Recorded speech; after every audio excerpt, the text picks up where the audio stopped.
বন্ধুরা, শিমুলতলি গ্রামের পাশের জঙ্গলে বাস করত একটি সিংহ ও একটি বাঘ মামা। তারা সব সময় মিলেমিশে বসবাস করত। তাদের ভিতরে কোনো ঝগড়াঝাটি ছিল না। তাদের ছানাপোনারাও একসাথে বসবাস করত। সিংহ ছানা ও বাঘ ছানা প্রতিনিয়তই মাঠে খেলাধুলা করত।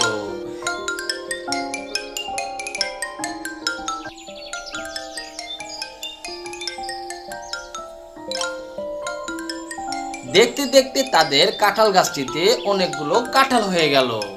তাই একদিন বাঘছানা সিংহছানাকে ডেকে বলল, এই সিংহছানা, দেখ না গাছে কতগুলো কাঁঠাল হয়েছে, চল না একটু কাঁঠাল পেড়ে খাই। আরে বেটা, কাঁঠাল খাবি কিভাবে? কাঁঠাল তো এখনো কাঁচা। কি বলছিস? কাঁঠাল এখনো কাঁচা? কাঁঠাল এখনো পাকেনি? না, পাকেনি। পাকলে তো বাবা বলতোই। ঠিক আছে, একা একা কিন্তু খাবি না, তুই আর আমি একসাথে কিন্তু খাবো। তোকে ছাড়া আমি কখনো খেয়েছি?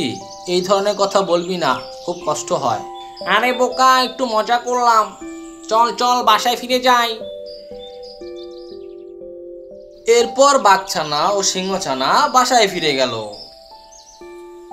পরদিন সকালে বাঘছানা, সিংহছানা ও হাতিছানা আবারও মাঠে খেলতে গেল।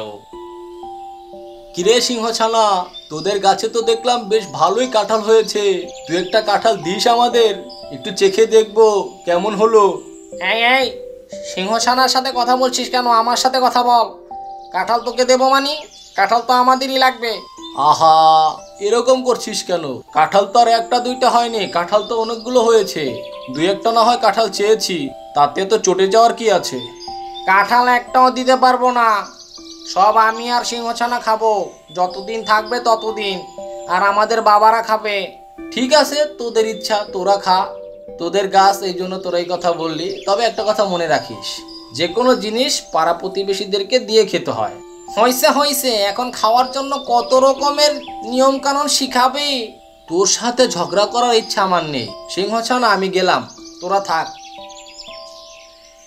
এরপর হাতিছানা সেখান থেকে চলে গেল। দেখেছিস সিংহছানা, কাঁঠাল খাওয়ার জন্য সবাই কেমন উৎ পেতে বসে আছে। সাবধান, কাঁঠাল গাছ কিন্তু পাহারা দিয়ে রাখতে হবে, রাতে কিন্তু দেখবি এসে ওরা চুরি করে নিয়ে যাবে।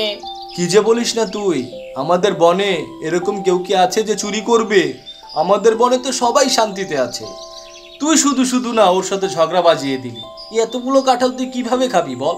দুটো কাঁঠাল না হয় ওদের দিতাম। হয়েছে হয়েছে, জনসেবা করা দরকার নেই, চলো চলো বাসায় যাই, সন্ধ্যা হয়ে যাচ্ছে। তা না হলে কিন্তু আমাদের অন্য কেউ ধরে খপত করে খেয়ে নেবে, তখন আর কাঁঠাল খাওয়া হবে না।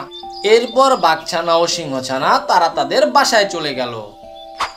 শুনেছো বাবা, ওই কাঁঠাল গাছ থেকে না দুটো কাঁঠাল চেয়েছিল হাতিছানা, কিন্তু বাঘছানার চিল্লাচিল্লিতে সে খুব কষ্ট পেয়ে চলে গেছে। কি বলছো তুমি? এরকম করাটা তোমাদের মোটেও ঠিক হয়নি। প্রকৃতপক্ষে তোমাদের দ্বারা তো এটা আশাই করিনি। তোমাদের মধ্যে তো একটা খুব ভালো সম্পর্ক ছিল, কিন্তু তোমরা কি এটা জানো না, যে কোনো জিনিস সবাই একসাথে মিলেমিশে খেলে করলে যে কোনো জিনিসই সহজ হয়ে যায়, আর এতে করে শান্তি বজায় থাকে। সেটা তো বাবা আমি জানি, কিন্তু বাঘছানা তো প্রচণ্ড ওর সাথে ঝগড়াঝাটি করেছে, ও তো প্রচুর কষ্ট পেয়েছে। এটা মোটেও ঠিক হয়নি, তুমি গিয়ে বাঘছানাকে ডেকে নিয়ে আসো। এরপর সিংহছানা বাঘছানাকে তার বাবার কাছে ডেকে নিয়ে আসলো।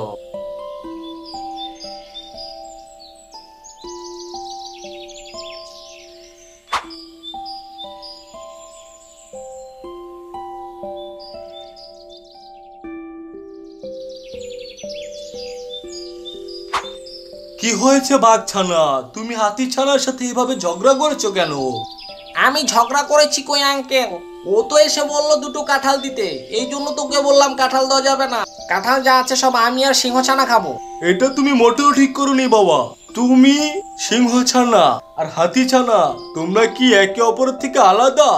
তোমরা তো সবাই নিজেদের ভাইদের মতো, তাহলে কেন ওকে আলাদা হিসাব করে চিন্তা করলে? জানো না বনের সব পশু পাখি একসাথে থাকে, সবাই সবার সুখ দুঃখ ভাগাভাগি করে। এখন যদি তুমি তাকে দুটো কাঁঠাল না দিয়ে খাও, তাহলে সে অবশ্যই কষ্ট পাবে। এতে করে তো বনে অশান্তি সৃষ্টি হবে, বনে আর শান্তি থাকবে না। এটা মোটেও ঠিক হয়নি। তুমি যাও, তুমি গিয়ে হাতিছানাকে তোমার আচরণের জন্য ক্ষমা চাও, আর বলো যে দুটো না তোমাকে 4টে কাঁঠাল দেবো। আর যদি কাঁঠাল তুমি না নাও তাহলে আমরা সবাই একসাথে বসে কাঁঠাল খাবো। এরপর বাঘছানা হাতিছানার কাছে ক্ষমা চাওয়ার জন্য হাতিছানার কাছে চলে গেল।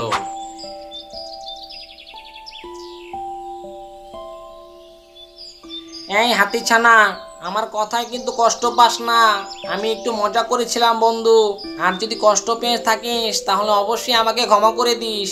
তোর কথায় আমি কেন কষ্ট পাবো বল? তুই আর আমি তো একই ভাই। আগামীকালকে বিকেলে চলে আসিস কাঁঠাল গাছের নিচে। ওইখানে বসে তুই আমি সিংহছানা কাঁঠালের বিচি ভর্তা খাবো। ঠিক আছে, ঠিক আছে। বন্ধুরা, আমাদের ভিডিওটা ভালো লেগে থাকলে চ্যানেলটি সাবস্ক্রাইব করে ভিডিওটি লাইক কমেন্ট শেয়ার করতে ভুলবেন না।